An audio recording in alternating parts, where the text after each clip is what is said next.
आपको तो भली भांति स्मरण होगा कि भगवान शिव ने क्या कहा था।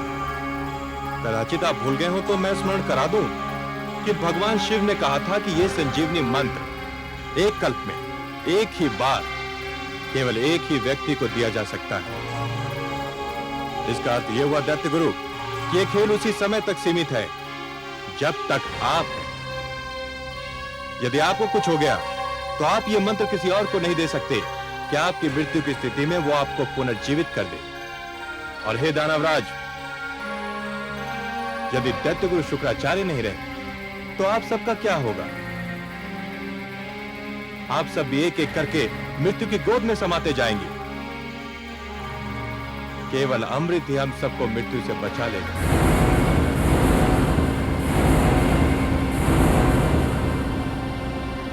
आपके तर्क में तथ्य है देवराज, किंतु हमें अमृत कैसे प्राप्त होगा देवराज? मैं पूरी योजना लेकर उपस्थित हुआ हूं। अमृत समुद्र मंथन द्वारा प्राप्त होता है, पर समुद्र मंथन एक बहुत विशाल अभियान है। पूरे समुद्र को मथना कोई परिहास नहीं है, वो भी इस स्थिति में जब मंदर पर्वत जैसी मथानी होगी और वासुकी नाग की डोरी। यह तो वास्तव में बहुत कठिन और महान अभियान होगा। आप ठीक समझे दानवराज, ये कठिन और महान कार्य अकेले दम न हम कर सकते हैं और न आप। हम दोनों मिलकर ही इस विशाल अभियान को सफल बना सकते हैं। परंतु यह स्मरण रखिए कि अमृत की प्राप्ति है, वो बहुत आवश्यक है। मैं इस आवश्यकता के विषय में भी जानना चाहूंगा देवराज। अमृत हम सबको अमर कर देगा। जब आपको यह विश्वास होगा कि हम अमृत पान के उपरांत मर नहीं सकते, और हम भी यह जान लेंगे कि हमारे अस्त्र शस्त्र आपका कुछ नहीं बिगाड़ सकते, तो युद्ध निरर्थक होकर रह जाएगा। अमृत केवल मृत्यु का ही नहीं, युद्ध का भी अंत होगा। गुरुदेव, मेरे विचार में यह प्रस्ताव स्वागत योग्य है। इस प्रस्ताव की महानता को नकारा नहीं जा सकता गुरुदेव। हमें देवताओं की बात मान लेनी चाहिए। हमें देवताओं की बात मान लेनी चाहिए।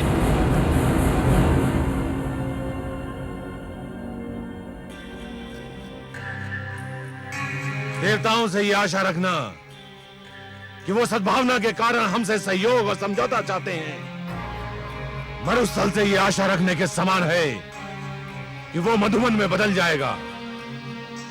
ये मित्रता, ये सहयोग की भावना, ये समझौते की इच्छा देवताओं के मन में अचानक कहां से जाग उठी देवराज इंद्र। ठोकर खाने वाले ही संभलने की चेष्टा करते हैं दैत्य गुरु। पराजय हमारे लिए वो ठोकर सिद्ध हुई जो हमें संभलने पर विवश कर रही है। सच तो यह है कि हम बार बार के युद्ध से ऊब गए हैं। दानवराज, क्या मैं समझूं कि आपने प्रस्ताव स्वीकार कर लिया है? मुझे देवताओं पर तनिक भी विश्वास नहीं है, परंतु देवराज आपके इस तर्क ने मुझे निरुत्तर कर दिया है कि मैं संजीवनी मंत्र से सबको जीवित कर सकता हूं, परंतु स्वयं को नहीं। मेरी मृत्यु की स्थिति में मेरे शिष्यों का भविष्य अंधकार में डूब जाएगा। अपने शिष्यों के हित के लिए मुझे आपका प्रस्ताव स्वीकार करने में कोई आपत्ति नहीं।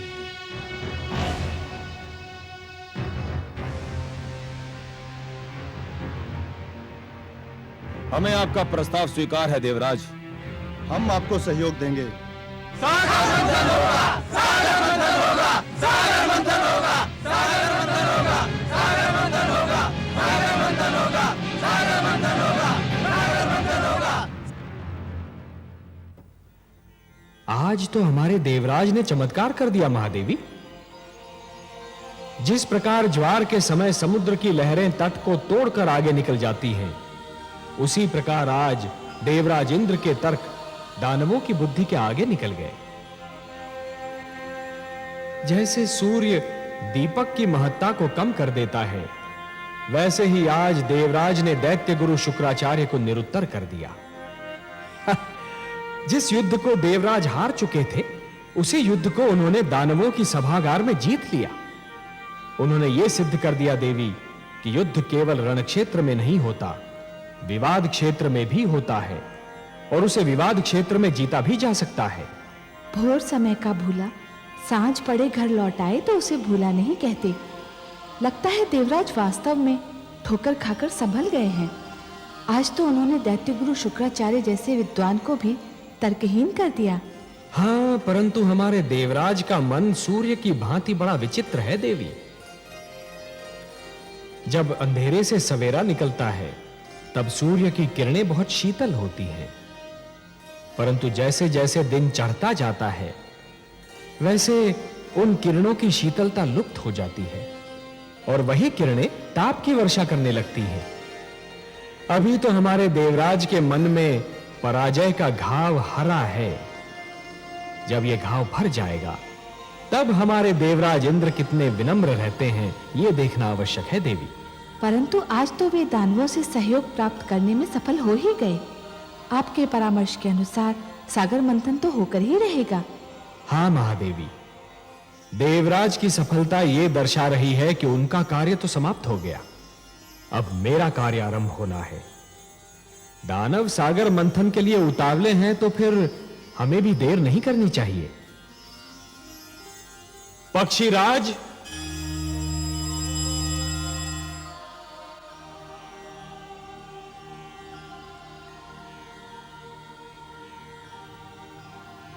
आज्ञा है लक्ष्मीपति। पक्षीराज, आप हमारे सुदर्शन के साथ मंदर पर्वत पर जाइए। जो आज्ञा देवेश्वर।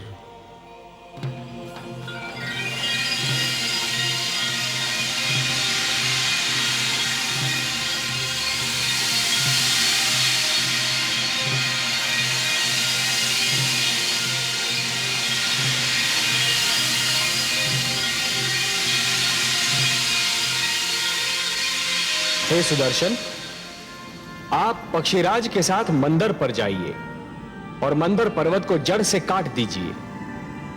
और हे पक्षीराज, मंदर के जड़ से कट जाने पर आप उसे हमारे पुष्पक से बांधकर सागर तट पर ले आइए और फिर हमारे अगले आदेश की प्रतीक्षा कीजिए। मैं आपके आदेश की प्रतीक्षा करूंगा देवेश्वर।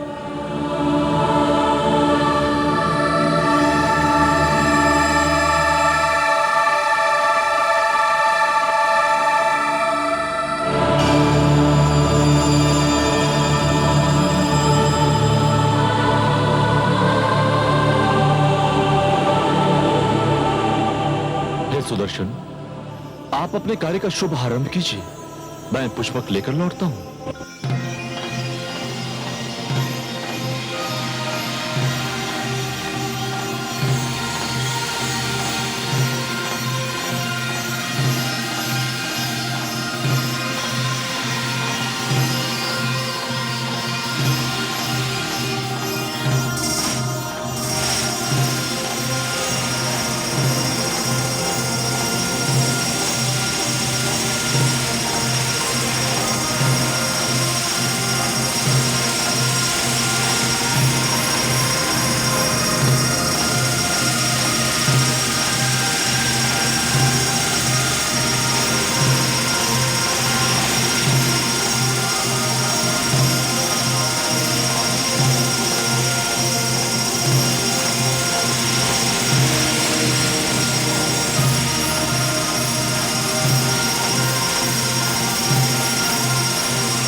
आपको अपना वचन याद है देवराज? आपने कहा था सागर मंथन से जो भी निकलेगा वो आपके और हमारे मध्य समानता से बांटा जाएगा। हमने यही निश्चित किया था दानवराज, और हम अब भी अपने वचन पर अडिग हैं। तो फिर ठीक है, सागर मंथन का शुभारंभ होगा। पक्षीराज जैसे ही मंदर पर्वत लेकर आएंगे, मंथन आरंभ कर दिया जाएगा।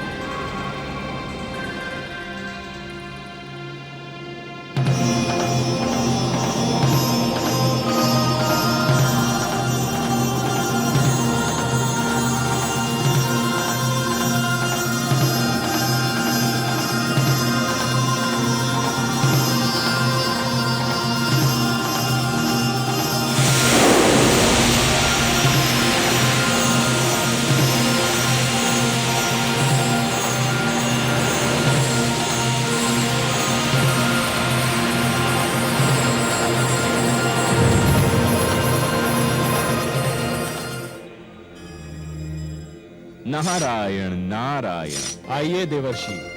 प्रणाम माता। प्रणाम सर्वेश्वर। प्रणाम। आपने बुलाया मुझे? हाँ देवर्षि, हमें आपका सहयोग चाहिए। हे लक्ष्मी नारायण, ये तो आपकी महानता है कि आप मेरी सेवा को सहयोग का नाम देते हैं। आदेश दीजिए। समुद्र मंथन होने वाला है देवर्षि, समुद्र मंथन। परंतु एक समस्या है। वासुकी नाग का प्रयोग डोरी के रूप में होना है, और मंथन के समय उसके मुख से ऐसी भयंकर अग्नि जैसी फुंकारें निकलेंगी कि जो पक्ष उसके मुख की ओर होगा वो झुलस कर मर जाएगा। ये तो सत्य है प्रभु। समस्या ये है देवर्षि कि यदि दानव मरे तो दैत्य गुरु शुक्राचार्य उन्हें पुनः जीवित कर देंगे, और यदि देवता मरे तो उनकी संख्या कम हो जाएगी और समुद्र मंथन संभव ही नहीं हो पाएगा। ये तो चिंता का विषय है देवेश्वर, इसकी ओर तो मेरा ध्यान ही नहीं है। इसीलिए तो मैं ये चाहता हूं देवर्षि कि पाला बांटते समय कुछ ऐसा हो कि वासुकी की दुम की ओर देवता हो और वासुकी के मुख की ओर दानव हो। इसीलिए मैंने आपको थोड़ा सा कष्ट दिया। नारायण नारायण, आपकी लीला धन्य है प्रभु। देवर्षि, ये केवल मेरी लीला नहीं, आपकी बुद्धि की परीक्षा भी है। वासुकी के मुख की ओर दानव और दुम की ओर देवता। बस ये समझिए कि आपकी क्षमता की परीक्षा है ये। आपको परीक्षा लेने में और मुझे परीक्षा देने में जो आनंद आता है, उसका अनुमान केवल मेरी लक्ष्मी माता को है। क्यों माता? नारायण नारायण।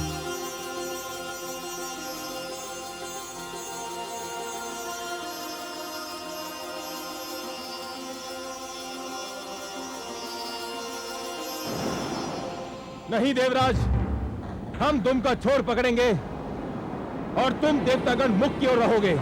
ये नहीं हो सकता। दानव पक्ष वासुकी के मुख का छोर पकड़ेगा और हम दुम की ओर रहेंगे। दानवराज ने जो कह दिया वही होगा। हमारे देवराज के निर्णय भी कोई नहीं बदल सकता।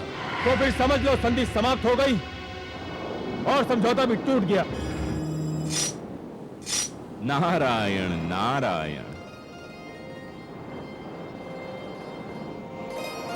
आइए देवर्षि, स्वागत है।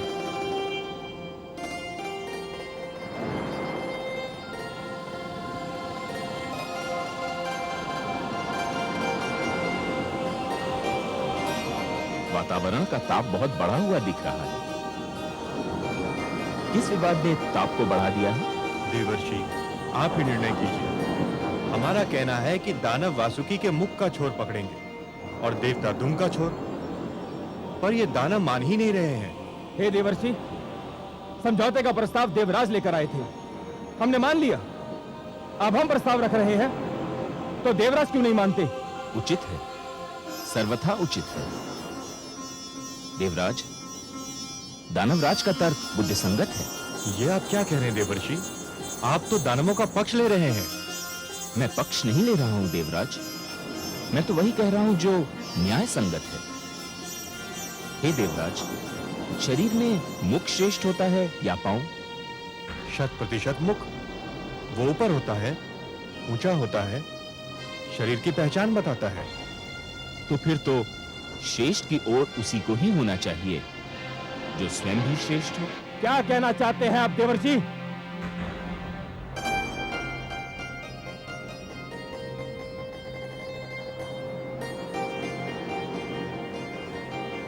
मैं ये कहना चाह रहा हूं दानवराज कि जिस प्रकार शरीर में मुख श्रेष्ठ होता है, उसी प्रकार सृष्टि में देवता श्रेष्ठ है।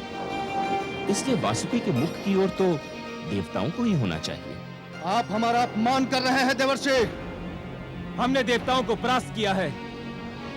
युद्ध क्षेत्र में उन्हें सर झुकाने पर विवश कर दिया था। देवता श्रेष्ठ थे, अब नहीं है, और पराजित कभी श्रेष्ठ नहीं हो सकता। अब तो केवल हम श्रेष्ठ हैं। उचित है, सर्वथा उचित है। इस विषय पर तो मैंने भी नहीं सोचा था।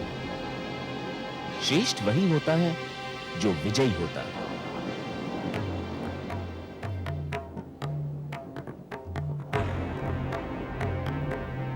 हे देवेंद्र, अब इस कटु सत्य को मान ही लीजिए कि विजयी होने के कारण दानव श्रेष्ठ हो चुके हैं।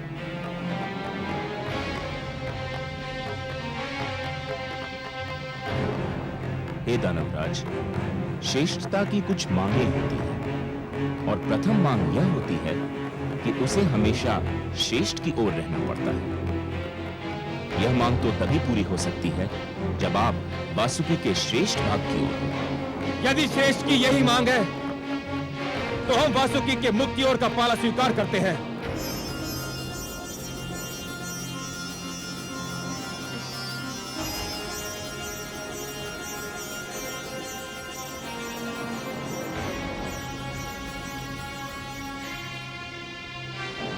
आप वास्तव में श्रेष्ठ हैं दानवराज।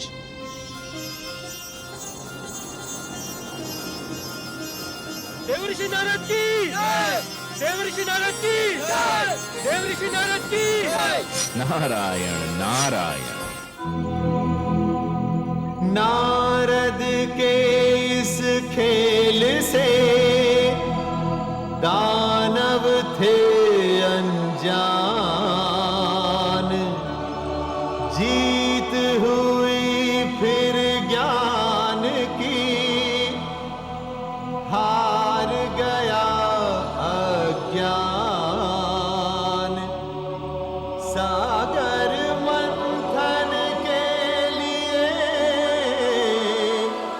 दोनों दल तैयार, लेकिन क्या हो पाएगा देवों का उद्धार।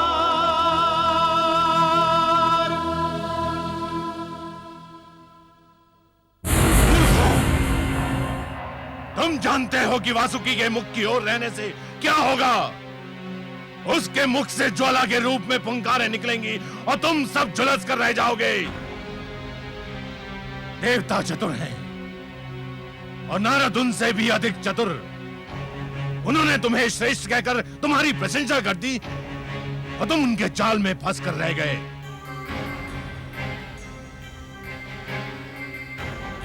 परंतु गुरुदेव, अब तो हमने उनका प्रस्ताव मान लिया है।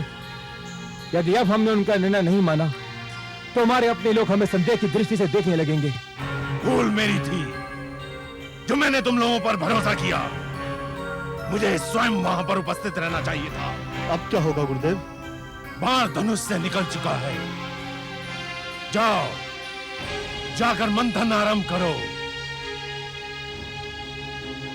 मुझे स्वयं देवताओं की चतुराई पर दृष्टि रखनी है। जाओ।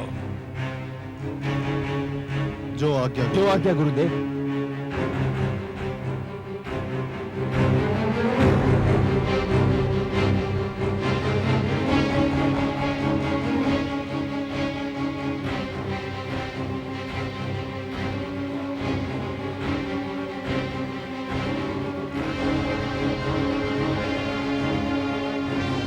सर्वानु,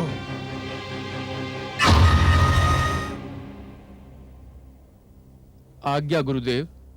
सर भानु, समुद्र मंथन होने जा रहा है। मुझे चिंता है कि देवता जितने चतुर हैं, दानव उतने ही मूर्ख। ना जाने मैं कब से उनकी मूर्खता को चतुराई में बदलने की चेष्टा कर रहा हूं। मुझे विश्वास है कि देवता अमृत के बंटवारे में भी चतुराई अवश्य दिखाएंगे। तो फिर आपका मेरे लिए क्या आदेश है? मैं ये कार्यभार तुम्हें सौंपता हूं। तुम ध्यान रखोगे कि अमृत के बंटवारे में कोई पक्षपात ना हो। जितना अमृत देवताओं को मिले, उतना ही दानवों को मिले। आप निश्चिंत रहिए गुरुदेव, मेरे होते हुए कोई असमानता नहीं हो सकती।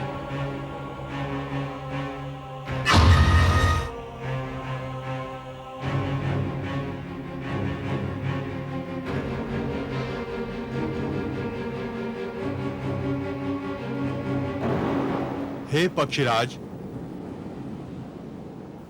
अब पर्वत को उठाइए और इसे समुद्र के बीचों बीच रख दीजिए।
देवराज, अंदर समुद्र तल में टिक नहीं पा रहा। यदि इसे समुद्र के नीचे कोई ठोस वस्तु ना मिली तो ये डूब जाएगा। इसे कोई ठोस आधार चाहिए। तो फिर मंथन कैसे होगा देवराज? कोई उपाय तो करना ही होगा। हम इतने बड़े आकार की कोई ठोस वस्तु कहां ढूंढने जाएंगे जिस पर मंदराचल टिक सके? मेरी तो बुद्धि काम नहीं करती। हमें कोई ठोस चट्टान तो ढूंढनी ही होगी। यह जटिल कार्य तो आप देवताओं को ही सुहाएगा। हमें अनुमति दीजिए। दानवराज ठीक कह रहे हैं, हमारे पास नष्ट करने को समय नहीं है। चलो दानवीरों, हो चुका सागर मंथन। ठहरिए दानवराज। देवराज, हम ठहर कर क्या करेंगे? मंथन तो संभव नहीं है। समुद्र मंथन यदि इतना सरल होता, अमृत का मिलना यदि इतना सहज होता दानवराज, तो यह कार्य कब का हो चुका होता।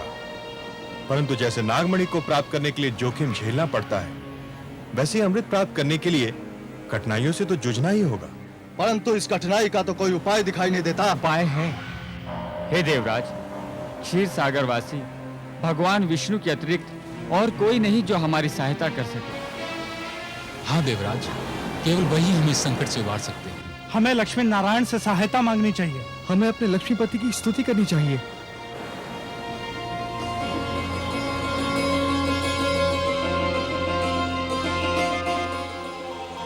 ये धरती से पुकार उठ रही है। मुझे बुलाया जा रहा है। हाँ कमल नयन, संकट बढ़ रहा है। मंथन असंभव सा लगने लगा है।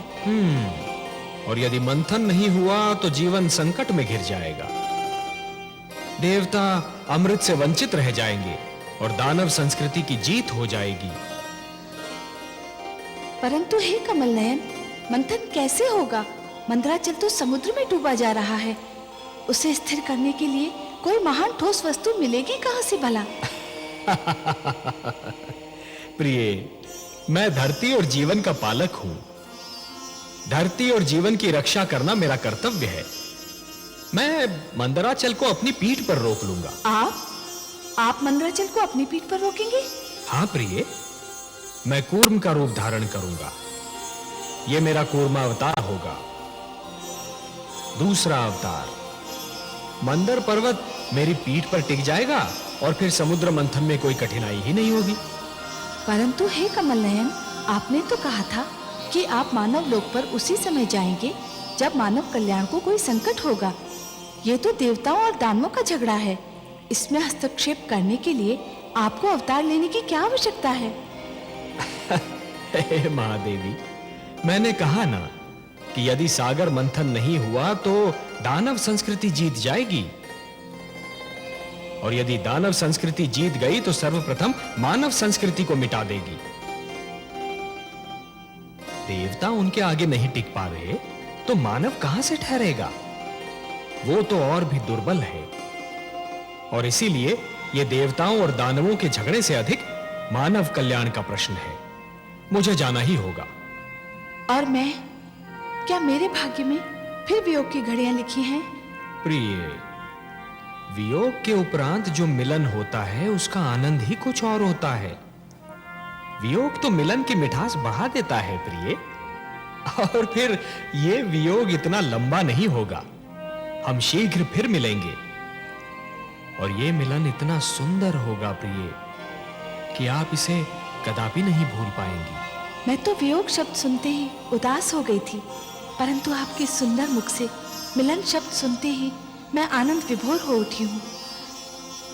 कैसा होगा अपना ये मिलन कमल नयन? इस बार आप मेरी भुजा में लीन अवश्य होंगी महादेवी, पर आपका जन्म सागर मंथन से होगा। समुद्र मंथन से जो अनमोल रत्न निकलेंगे, उन्हीं के साथ आप भी निकलेंगी। हे महादेवी, अमृत और आप, यही दो तो इस सागर मंथन की सबसे सुंदर उपलब्धियां होंगी।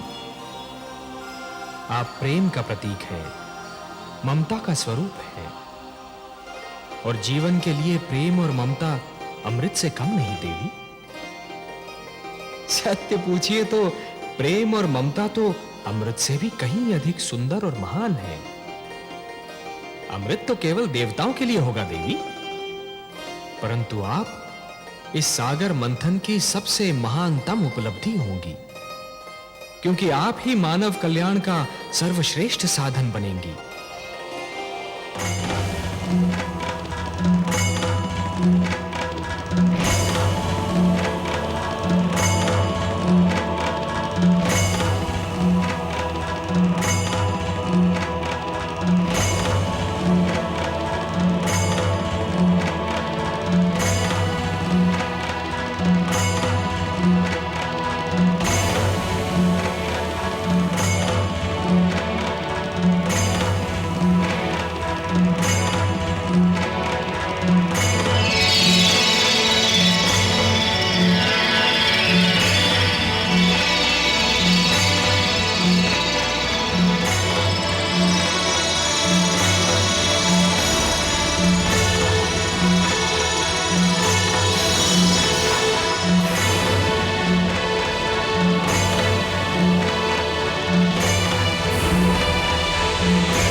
मानव के हित में सदा लेते हैं अवतार। सागर मंथन का लिया नारायण ने भार। लीलाधर भगवान की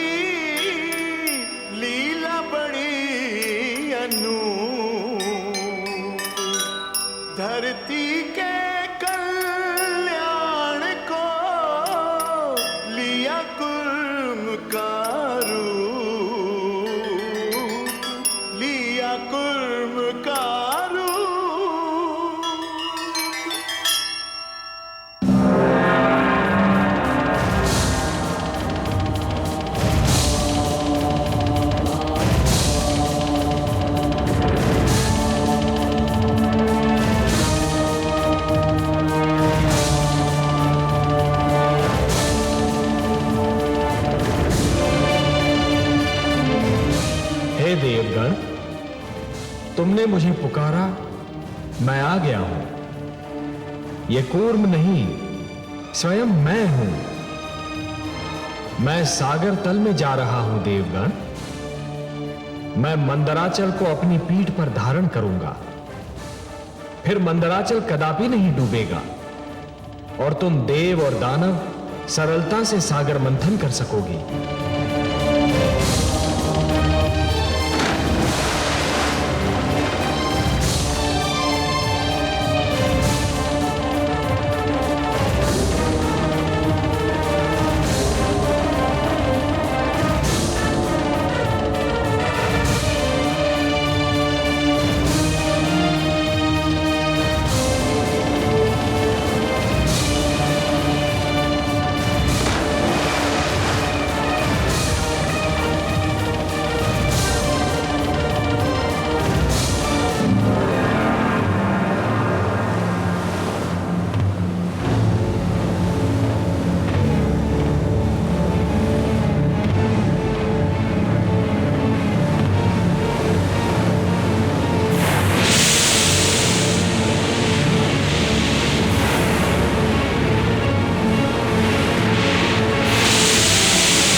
गुरुदेव, सागर मंथन से अमृत के स्थान पर विष निकल आया है। चारों ओर त्राई त्राई मची हुई है।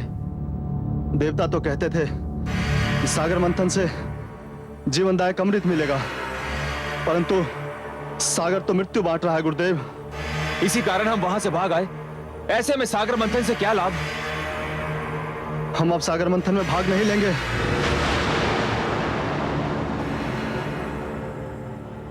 मूर्खता मत दिखाओ। तुमने ये कैसे मान लिया कि सागर मंथन से केवल अमृत निकलेगा, और वो भी सबसे पहले?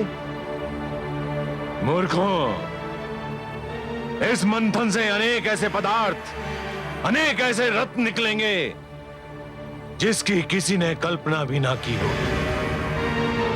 परंतु गुरुदेव, अभी तो सागर तट पर जाना मृत्यु को निमंत्रण देना होगा। वहां चारों ओर विषैली वायु के बादल फैले हुए हैं और फैलते ही जा रहे हैं। वहां तो खड़े रहना भी असंभव है। ना जाने ये कैसा विष है। इस विष का नाम है कालकूट, और ये हलाहल है। परंतु तुम क्यों चिंता करते हो? मेरे पास भी संजीवनी मंत्र है, और मैं तुम्हें मरने नहीं दूंगा।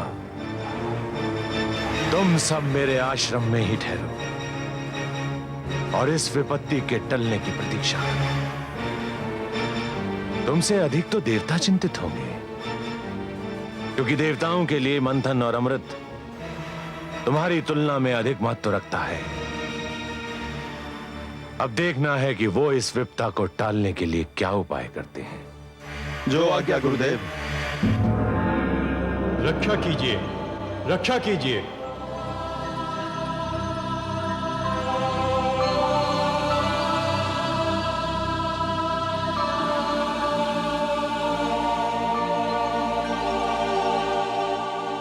रक्षा कीजिए हे त्रिलोकीनाथ, आपकी सृष्टि संकट में है।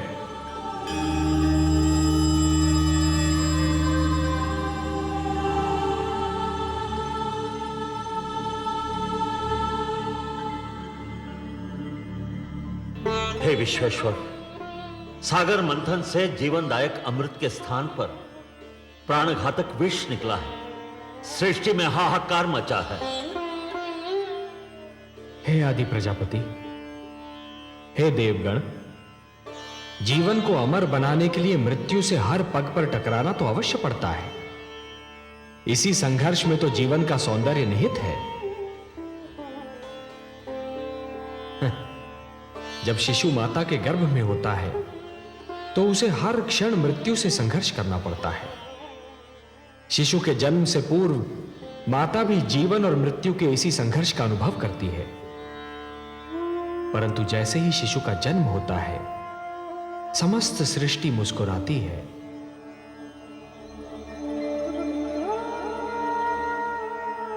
यदि अमृत की प्राप्ति इतनी सरल होती देवगण, तो जीवन और मृत्यु का यह संघर्ष और उसकी यह कथा कब की समाप्त हो चुकी होती। परंतु हे जगदीश्वर, समुद्र में यह विष आया कहां से?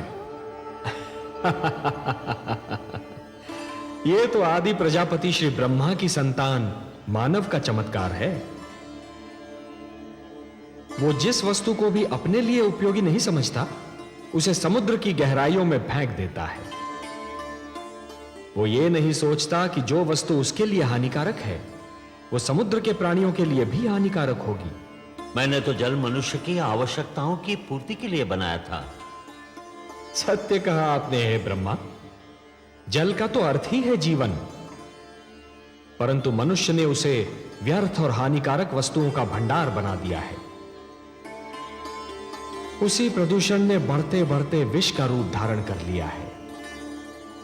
उसे एक न एक दिन समुद्र के गर्भ से बाहर तो आना ही था। हे लक्ष्मी नारायण, क्या यह नहीं हो सकता कि यह विष जहां से आया है, इसे उसी समुद्र में वापस फेंक दिया जाए? नहीं देवराज, नहीं। यह समस्या का समाधान नहीं है। यह तो समस्या से भागने का एक असफल प्रयत्न है। यदि इस विष को पुनः समुद्र के गर्भ में फेंक दिया गया, तो वो दृष्टि से ओझल अवश्य हो जाएगा, पर उसके अस्तित्व का अंत नहीं होगा। वो कल फिर समुद्र के गर्भ से बाहर निकलेगा, किसी और पीढ़ी के लिए संकट बनेगा। देवराज, संकट का समाधान अगली पीढ़ी के लिए छोड़ देना स्वार्थ है, कुनीति है। हे सर्वेश्वर, सागर मंथन आपके आदेश के कारण आरंभ हुआ था। अमृत की प्राप्ति हमारे लिए नितांत आवश्यक है, परंतु इस विष के कारण मंथन स्थगित हो चुका है। आपका आदेश अधूरा रह गया है। हम मंथन करके आपके आदेश का पालन करना चाहते हैं, परंतु यह विष बाधा बन गया है। देवगण, ये बहुत जटिल समस्या है और इसका समाधान केवल भोलेनाथ कर सकते हैं। मैं देख रहा हूं कि इस संकट का निवारण केवल उन्हीं के पास है। चलिए, मैं भी आप सबके साथ उनकी सेवा में चलता हूं।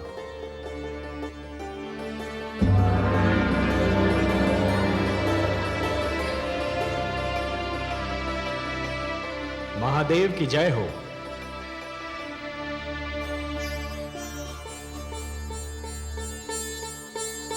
मेरे अहोभाग्य, आज कैलाश धन्य हो गया। आज कैलाश को त्रिमूर्ति के ही नहीं, समस्त देवताओं के भी दर्शन हो रहे हैं। मैं आप सबको प्रणाम करता हूं। कैलाश पर आप सबका स्वागत करता हूं। हे देवाधिदेव, हे महादेव, सृष्टि पर संकट की छाया गहरा रही है। संकट? हाँ भोलेनाथ, संहार करता तो आप हैं, परंतु आज आपकी इच्छा के बिना मानव जीवन पर संहार का प्रारंभ हो गया है। देवता और दानव मिलकर अमृत की प्राप्ति के लिए समुद्र मंथन कर रहे थे, परंतु इस मंथन की सर्वप्रथम भेंट कालकूट विष सिद्ध हुई है। अब यह विष समस्त सृष्टि के लिए संकट बना हुआ है।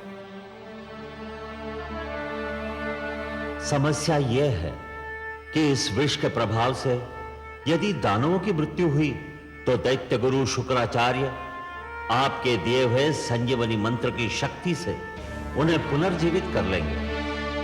श्री विष्णु की कृपा से देवताओं की भी सुरक्षा हो जाएगी, पर इस विष के दुष्प्रभाव से मेरी संतान, मेरा निर्दोष मानव समाप्त हो जाएगा। इसीलिए मैं आपसे विनती करता हूं कि हमारी सहायता कीजिए। हे महादेव, कालकूट विष सारे विश्व को अपनी लपेट में ले रहा है। हम पर कृपा कीजिए, इस संहारक विष को नष्ट कीजिए। देवराज, संहार करता तो केवल मैं हूं। विष भी मेरा ही आविष्कार है। विष मेरे लिए संहार करने का शस्त्र है और किसी भी विष को नष्ट नहीं किया जा सकता। विष को रोका जा सकता है, विष को सीमित किया जा सकता है, विष के दुष्प्रभाव को समाप्त किया जा सकता है, परंतु विष को नष्ट नहीं किया जा सकता। और हां देवराज, संसार में कालकूट ही एकमात्र विष नहीं है। विष तो कटुवाणी में भी होता है, अश्लील विचारों में भी होता है। वाणी के विष को यदि कानों में ही रोक लिया जाए तो उसका प्रभाव हृदय तक नहीं पहुंचता, और अश्लील विचारों के विष को यदि मस्तिष्क में प्रवेश न करने दिया जाए तो वो चरित्र को हानि नहीं पहुंचा सकता।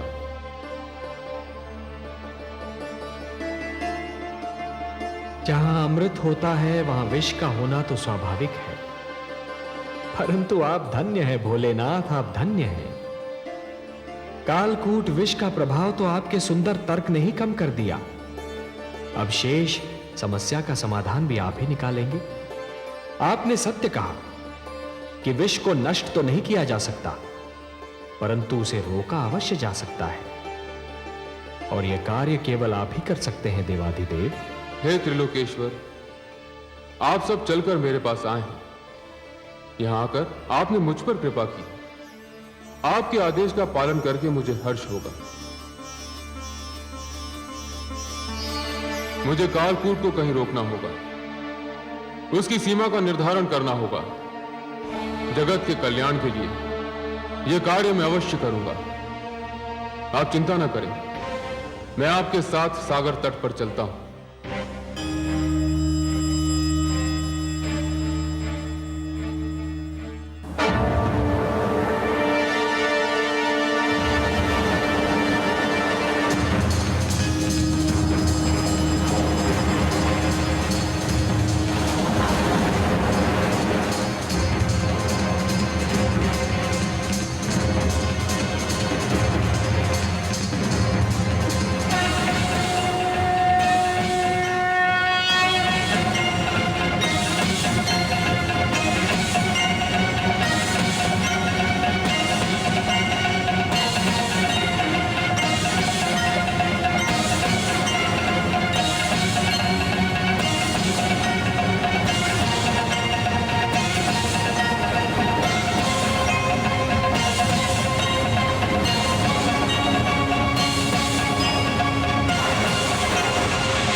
हे महेश, हे महादेव,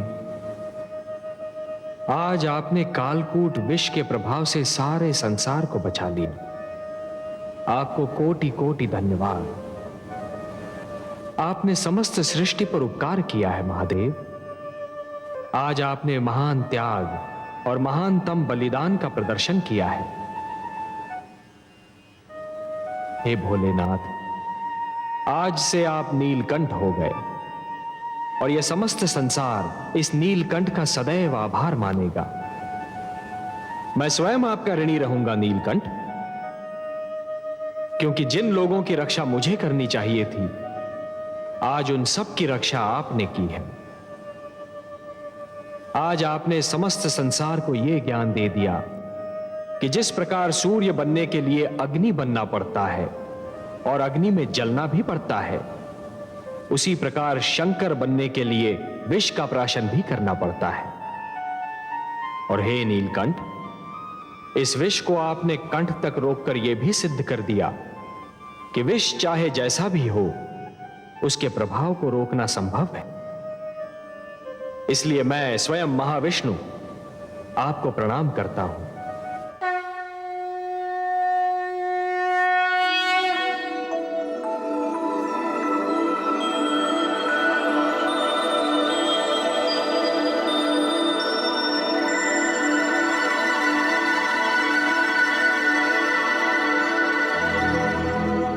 सबकी रक्षा के लिए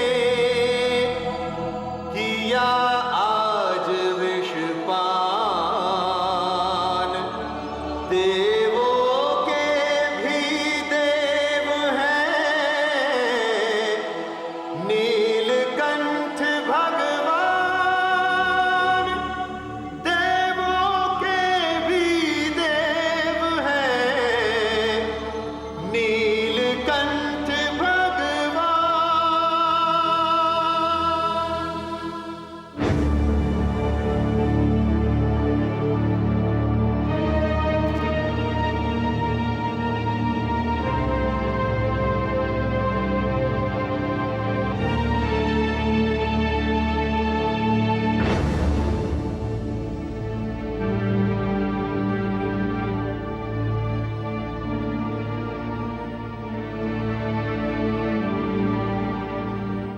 अभिवादन है दैत्य गुरु शुक्राचार्य। कालकूट का संकट टल गया। श्री शिव शंकर ने कृपा की और उसे अपने कंठ में रोक लिया। मैं जानता था इस संकट का निवारण केवल मेरे महादेव ही कर सकते हैं और वही करेंगे। जय भोलेनाथ। तो अपने शिष्यों को सागर तट पर चलने की आज्ञा दीजिए। रुका हुआ सागर मंथन पुनः आरंभ होना है। अवश्य देवराज, अवश्य। आप चलिए, मेरे शिष्य थोड़े समय में आपसे आ मिलेंगे। तो सागर तट पर पुनः भेंट होगी।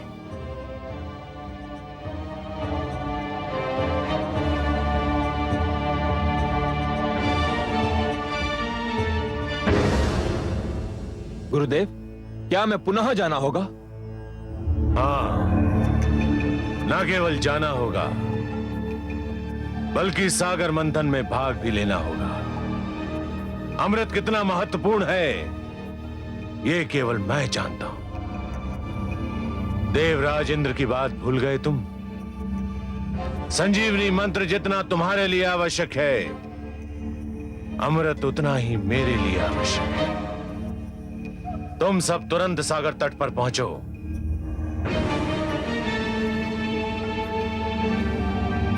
स्वर भानु, तुम मेरे शिष्यों के साथ जाओ और मेरे आदेश को ध्यान में रखकर उनकी हर क्रिया पर दृष्टि रखो। जो आज्ञा गुरुदेव।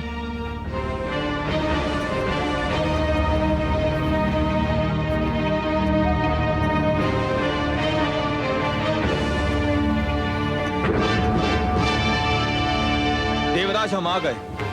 मंथन आरंभ कीजिए। हम तो प्रस्तुत हैं कालकेतु। हमें केवल आपकी प्रतीक्षा थी। देवताओं, सागर मंथन का शुभारंभ कीजिए।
अरे ये तो एक नारी है।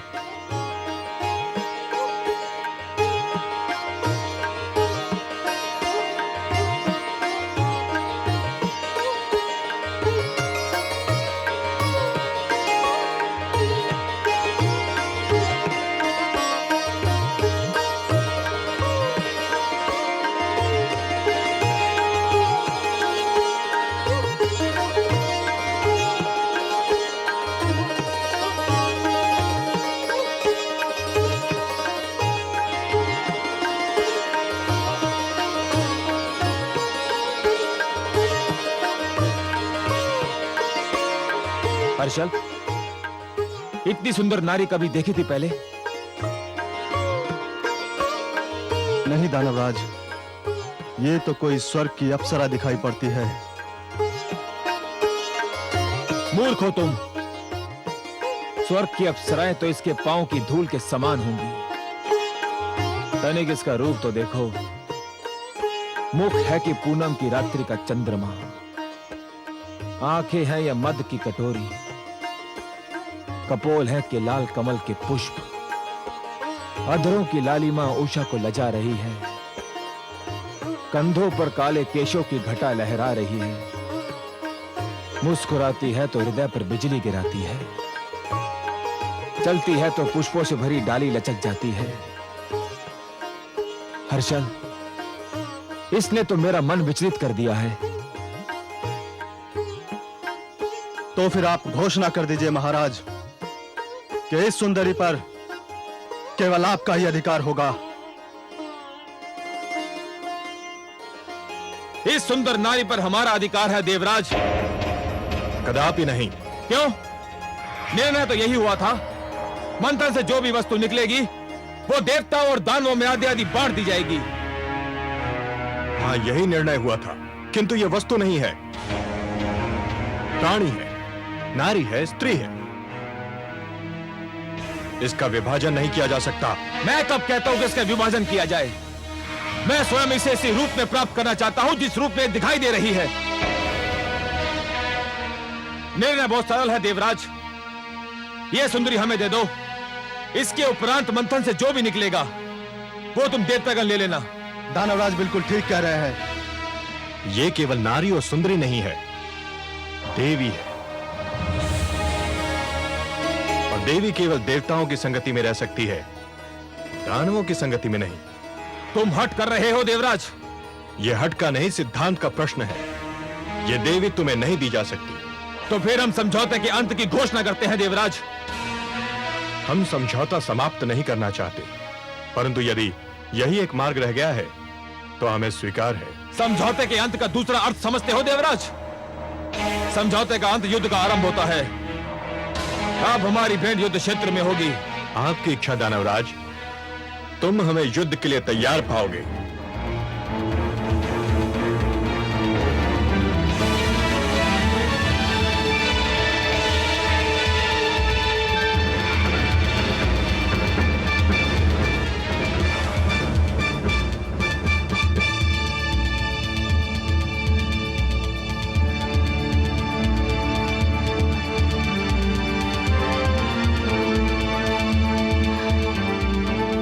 कमल नयन, हे पद्मनाभ, कहाँ हैं आप? मुझ विरह की मारी पर कृपा कीजिए।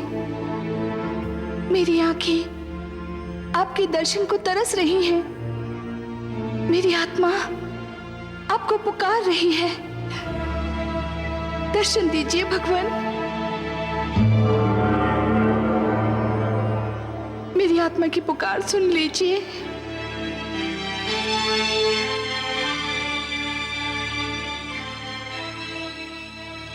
महादेवी, कमल नयन, आपने हमें पुकारा, हम आ गए आपके पास। कमल नयन, आपने मुझे अपनी भुजाओं में ग्रहण करते समय कहा था कि इस बार हमारा मिलन बहुत ही मधुर होगा। हाँ देवी। परंतु धरती पर मुझे आपसे दूर करने की चेष्टा की जा रही है। देवता और दानव मुझे आपसे छीनने के लिए तत्पर हैं, एक दूसरे से युद्ध करने के लिए तैयार हैं। हे कमल नयन, सागर से निकलते ही सबसे पहले मुझे आप ही का ध्यान आया था।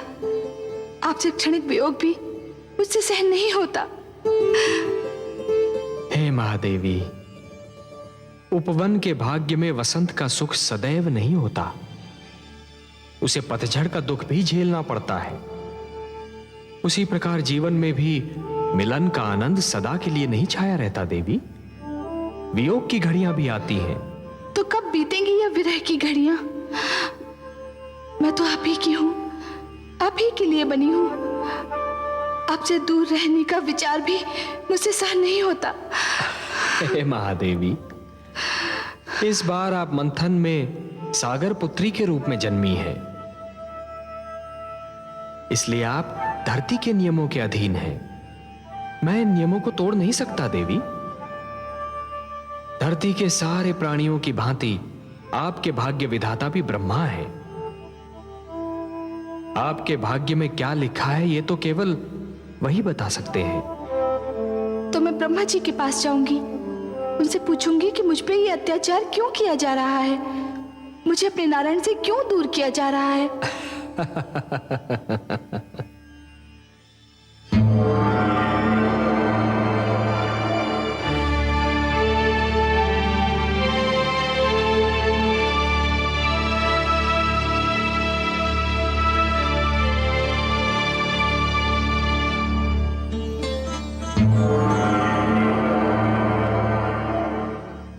हे ब्रह्मा, हे आदि प्रजापति, हे विधाता, मेरा जीवन कांटों की शैया बन गया है। विरह की अग्नि मेरे तन मन को फूंक रही है। हे विधाता, आप तो जानते ही हैं, मेरा मन नारायण के चरण कमल में वास करता है। उनकी भुजा ही मेरा घर है। उनके सुंदर मुख को निहारना मेरी पूजा है। उनसे दूर बीता एक पल मेरे लिए युग के समान है। फिर मुझे उनसे दूर क्यों किया जा रहा है? सागर तट पर मेरे लिए युद्ध की घोषणा कर दी गई है। आपके लिए युद्ध की घोषणा? हाँ विधाता, मेरे लिए युद्ध घोषित किया गया है। देवता और दानव मेरे लिए झगड़ रहे हैं। देवता चाहते हैं कि मैं उनकी संगति में रहूं और दानवों की इच्छा है मैं उनकी संपत्ति बन जाऊं। हे विधाता, आपने मेरे भाग्य में क्या लिख दिया जो ये अत्याचार मुझ पर हो रहा है? हे देवी, अवश्य ही ये अत्याचार है, परंतु मैंने आप ही के लिए नहीं, हर नारी के लिए एक नियम बनाया है। वो नियम यह है कि नारी पर उसकी इच्छा जाने बिना कोई अपना अधिकार नहीं जमा सकता। पर वे जमा रहे हैं अधिकार। वे भ्रम में हैं, वे मेरे नियम को तोड़ रहे हैं। मैं ऐसा नहीं होने दूंगा। चलिए, मैं आपके साथ चलता हूं, उनका भ्रम दूर करता हूं।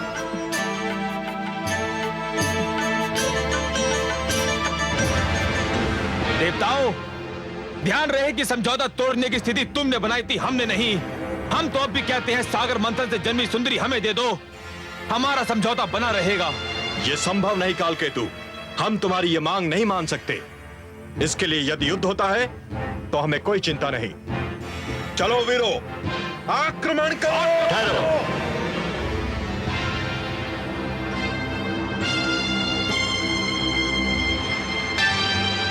दोनों पक्ष इस नारी को प्राप्त करने के लिए झगड़ रहे हैं, पर किसी पक्ष ने इस नारी से यह पूछने का कष्ट किया कि स्वयं इसकी इच्छा क्या है? यह नारी की इच्छा का प्रश्न नहीं है ब्रह्मदेव, यह समझौते के सिद्धांत के आदर का प्रश्न है। नहीं, यह हर स्त्री के अधिकारों का प्रश्न है। अपने लिए किसी को स्वीकार या अस्वीकार करने का निर्णय केवल नारी कर सकती है। स्त्री कोई वस्तु नहीं जिसे बांट लिया जाए। समुद्र मंथन से निकली ये नारी मेरी सहोदरा है, मेरी बहन है। ये सागर पुत्री किसे स्वीकार करेगी, इसका अधिकार मैं इसी को देता हूं। आज मैं एक नई प्रथा के शुभारंभ की घोषणा करता हूं। यह स्वयंवर की प्रथा होगी। स्वयंवर? हाँ, स्वयंवर, जो हर नारी का अधिकार होगा। अपनी इच्छा से अपनी पसंद का वर चुनने का अधिकार। इस सागर पुत्री के हाथों में एक पुष्पमाला होगी। यह पुष्पमाला इसके मन की इच्छा की प्रतीक होगी। फिर यह सागर पुत्री जिसके गले में यह माला डाल देगी, समझा जाएगा उसी को इसने अपना वर चुन लिया। मैं समस्त देवता और दानव समाज को इस सागर पुत्री के स्वयंवर समारोह में भाग लेने का निमंत्रण देता हूं।